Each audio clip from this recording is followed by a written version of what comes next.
સુરતના ઉમરા અને વેલંજા વિસ્તારને જોડતા માર્ગ પર આજે 8 ઓક્ટોબર એક ગમખ્વાર માર્ગ અકસ્માત થયો હતો. પૂરપાટ ઝડપે દોડતા ટ્રક ચાલકને બાઇકે અડફેટે લઈ લીધી હતી, જેમાં એક ધોરણ 7ની વિદ્યાર્થીનીનું ઘટના સ્થળે જ કમકમાટી ભર્યું મોત નીપજ્યું છે.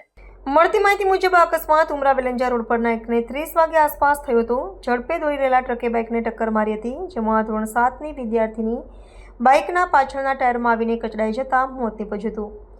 જ્યારે અન્ય 2 લોકો ઇજાગ્રસ્ત થયા હતા, જેમને તાત્કાલિક સારવાર માટે હોસ્પિટલમાં ખસેડવામાં આવ્યા છે. આ દુઃખદ ઘટનાને પગલે સ્થાનિક લોકોમાં ભારે રોષ ભભૂકી ઉઠ્યો છે.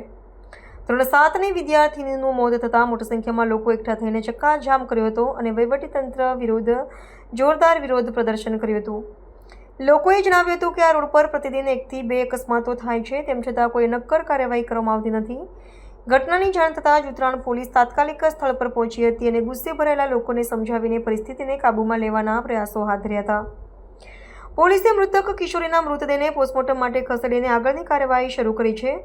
જોકે છેલ્લા 2.5 કલાકથી પોલીસ દ્વારા સ્થિતિ પર કાબૂ મેળવવાનો પ્રયાસ કરવામાં આવી રહ્યો છે. પીઆઈ સહિત આખું પોલીસ સ્ટેશન ઘટના સ્થળ પર હાજર છે. હજુ સુધી મૃતકનું નામ પણ પોલીસને જાણ નથી.